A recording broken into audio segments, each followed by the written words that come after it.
بسم اللہ الرحمن الرحیم۔ السلام علیکم، welcome back to my YouTube channel Sunehri Baatein with مومنہ۔ امید کرتی ہوں کہ آپ سب لوگ بالکل ٹھیک ہوں گے اور خیریت سے ہوں گے۔ ویورز، روایات میں آتا ہے کہ ایک مرتبہ اللہ رب العزت نے ملک الموت حضرت عزرائیل علیہ السلام سے دریافت کیا کہ اے عزرائیل، آج تک جن لوگوں کی روح تو نے قبض کی ان میں سے کسی پر تجھے رحم بھی آیا؟ حضرت عزرائیل علیہ السلام نے عرض کیا، اے پروردگار، تو خوب جانتا ہے کہ روح قبض کرتے وقت ہمیشہ میرا دل دکھتا ہے، لیکن تیرے حکم سے سرتابی کی مجال کہاں؟ خدا نے پوچھا، یہ بتا تجھے سب سے زیادہ رحم کس پر آیا؟ اس پر ملک الموت نے جواب دیا کہ اے اللہ، ایک موت ایسی ہے جو بھلائے نہیں بھولتی، اور وہ غم ایسا ہے جو تنہائی میں بھی میرے ساتھ رہتا ہے۔ ایک کشتی مردوں اور عورتوں سے بھری ہوئی سمندر میں سفر کر رہی تھی۔ تو نے حکم دیا تھا، اس کشتی کو فنا کر دے۔ میں نے اس کشتی کو پاش پاش کر دیا۔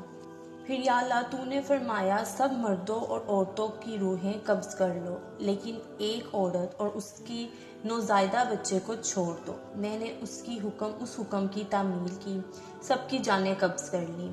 ایک بہتے تختے پر ماں اور اس کا بچہ رہ گئے، اور پھر وہ تختہ سمندر کے کنارے پر پہنچ گیا۔ میں اس ماں اور بچے کی جان بچ جانے پر خوش ہوا، لیکن پھر تیرا حکم آیا، اے ملک الموت، ماں کی روح قبض کر اور بچے کو اکیلا چھوڑ دے۔ اے باری تعالیٰ، تو بہتر جانتا ہے کہ یہ حکم سن کر میرا کلیجہ کانپ گیا تھا۔ مجھے اس چھوٹے سے بچے کو اس کی ماں سے الگ کر کے اس قدر تکلیف پہنچی تھی۔ اب اس واقعے کو ایک مدت ہو چکی ہے، لیکن وہ بچہ برابر یاد آتا ہے۔ اس پر اللہ رب العزت نے فرمایا، کیا تو جانتا ہے کہ اب وہ بچہ کہاں ہے اور کس حال میں ہے؟ اے اسرائیل، سن، جب تو نے ماں کی روح قبض کی اور بچے کو تنہا چھوڑ دیا تو ہم نے سمندر کی ایک موج کو حکم دیا کہ اس بچے کو احتیاط سے ایک ویران جزیرے میں ڈال دے۔ اس جزیرے میں ایک سر سبز و شاداب گھنا جنگل تھا۔ یہاں صاف شفاف میٹھے پانی کے چشمے جاری کیے اور یہاں پھلدار درخت پیدا کیے۔ ہم نے اس جزیرے پر اپنے فضل و کرم سے اس بچے کی خاطر لاکھوں خوشنما اور حسین پرندے بھیجے، جو ہر وقت چہچہاتے اور نیا راگ الاپتے تھے، اور ہم نے چنبیلی کے پھولوں اور پتوں کو حکم دیا کہ اس بچے کا بستر تیار کرو تاکہ وہ اس پر آرام کی نیند سوئے۔ ہم نے اسے ہر خوف اور خطرے سے محفوظ رکھا۔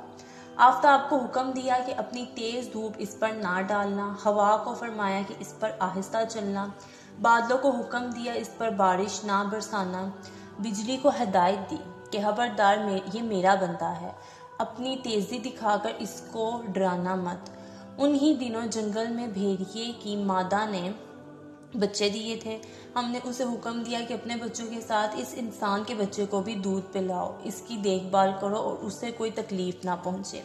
اسرائیل، اس نے بھی ہمارے حکم کی تعمیل کی، یعنی مادہ بھیڑیے نے، یہاں تک کہ وہ تنہا اور بے زار و مددگار بچہ پرورش پا کر خوب صحت مند ہو گیا، بہادر ہو گیا۔ ہم نے اس کے پاؤں میں ایک کانٹا بھی نہ چبھنے دیا، دنیا جہان کی نعمتیں اسے عطا کی، اور وہ بچہ ان کا شکر بھی ادا نہ کر سکا۔ اور اب اے ملک الموت، تو جانتا ہے کہ وہ بچہ کہاں ہے اور کیا کر رہا ہے؟ حضرت عزرائیل علیہ السلام نے سجدہ کرتے ہوئے عرض کیا، اے پروردگار، تجھ ہی کو علم ہے، تو ہی جانتا ہے۔ اللہ رب العزت نے ارشاد فرمایا، اے ملک الموت، وہ بچہ نمرود ہے، اور اسی نے میرے خلیل ابراہیم علیہ السلام کو آگ کے الاؤں میں جھونکا۔ اب وہ خدائی کا دعویٰ کر کے لوگوں کو میری راہ سے ہٹاتا ہے اور ان پر تشدد کرتا ہے۔ ویورز، نمرود ہی وہ بچہ تھا جسے اللہ نے اپنی قدرت کاملہ سے کس شان اور عظمت سے پالا، مگر یہ بچہ بڑا ہو کر خدائی کا دعوے دار بنا۔ نمرود کو اللہ نے بادشاہت تک عطا کی۔ نمرود بابل کا بادشاہ تھا۔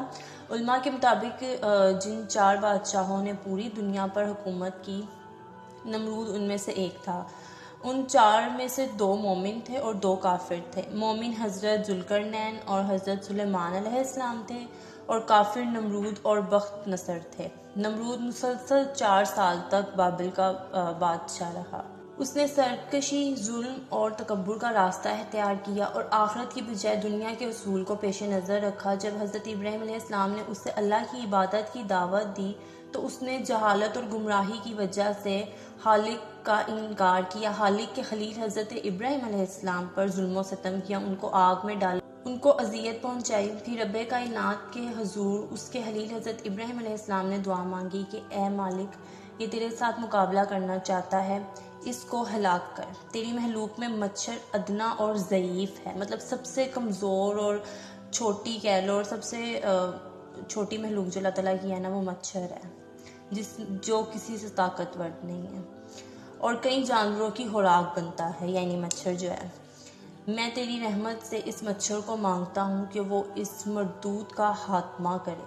بس ان کی دعا قبول ہوئی۔ نمرود نے اپنی فوج کو میدان میں اکٹھا کیا اور حضرت ابراہیم علیہ السلام سے کہا کہ اگر تیرا خدا چاہے تو زمین کی حکومت ہم سے چھین لے، مگر اس سے پہلے میری فوج کا مقابلہ کرے۔ اس پر حضرت ابراہیم علیہ السلام نے کہا کہ اے مردود، دیکھ میرے خدا کی فوج آ رہی ہے۔ نمرود نے دیکھا کہ سیاہ ابر کی طرح کچھ اس کی طرف چلا رہے، کیونکہ بہت زیادہ تعداد میں وہ مچھر تھے تو وہ مچھر نہیں لگ رہے، دور سے کالا سے ایک دھواں سا بنتا ہوا آتے ہوئے نظر آ رہا تھا۔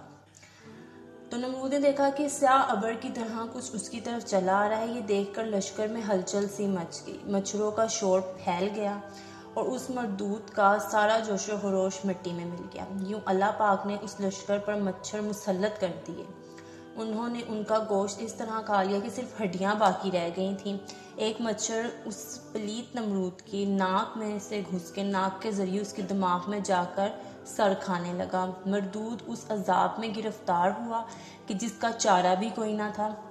وہ ہر کسی سے سر پر لکڑی یا ہتھوڑا یا جوتیاں مرواتا، جس سے مچھر کچھ پل کے لیے بیٹھ جاتا اور اس کو چین آتا، مگر پھر وہ اسے ستانے لگتا۔ شب و روز اس کے سر پر جوتے مارے جاتے تھے، حتیٰ کہ اللہ پاک کے حکم سے وہ مردود کفر کی حالت میں ہلاک ہو گیا۔ تو ویورز، جیسے اللہ نے بڑی شان اور عظمت سے پالا اسے اور ڈوبتی کشتی سے بچا کر یا ماں سے دور کر کے بھی اسے کوئی رنج اور دکھ نہ پہنچایا، وہ بڑا ہوا تو اس نے خدائی کا دعویٰ کیا، دعوے دار بن گیا، اللہ کے خلیل کو ستایا، لوگوں پر ظلم و ستم کیا، تو پھر اللہ قہار و جبار ہے۔ اس نے اس ظالم اور مردود کا ایسا حشر کیا کہ اسے قیامت تک نشان عبرت بنا دیا اور کائنات کی حقیر ترین مخلوق اور ضعیف ترین مخلوق مچھر کو اس پر مسلط کر کے اسے ہلاک فرما دیا۔ اب اسی طرح کی کچھ مثال آج کل کے انسانوں اور لوگوں کی بھی ہے، بلکہ انسانوں میں بھی یہ چیز ہے۔ آپ کہتے ہیں نا، کسی کو عزت دو، کسی کے لیے بہت کرو، اگر وہ کم ظرف ہوگا تو آپ کے مقابلے پہ ایک نہ ایک دن آ کر ضرور کھڑا ہو جائے گا۔ اگر وہ عزت دار ہوگا تو وہ اپنے آپ کچھ اتنا وہ بڑا سمجھے گا نہیں کہ ہاں مجھے بڑی عزت دی جا رہی ہے، مجھ سے بڑی محبت کی جا رہی ہے، میرے آگے بڑا وہ کیا جا رہا ہے، جی تو میں پتہ نہیں کیا چیز ہوں۔ وہ اپنے آپ کو کچھ نہیں سمجھے گا، وہ یہ سمجھے گا کہ جو عزت دے رہا ہے وہ عزت دار ہے اور وہ مجھے اس لائق سمجھتا ہے۔ کم ظرفوں کی نشانی ہوتی ہے کہ جب ان کو کوئی بھی چیز زیادہ تعداد میں مل جاتی ہے تو وہ خود کو بڑا کچھ سمجھنے لگتے ہیں۔ اسی طرح یہ نمرود کی بھی مثال تھی۔ تو ویورز، بس امید کرتی ہوں کہ آپ کو میری ویڈیو پسند آئی ہوگی۔ اگر ویڈیو پسند آئی ہے تو اس کو لائک، شیئر اور سبسکرائب میرے چینل کو لازمی کیجیے گا، ساتھ ہی بیل آئیکن کے بٹن کو دبانا مت بھولیے گا، اور اس کے ساتھ ساتھ مجھے بھی اپنی دعاؤں میں ضرور یاد رکھیے گا۔ جزاک اللہ۔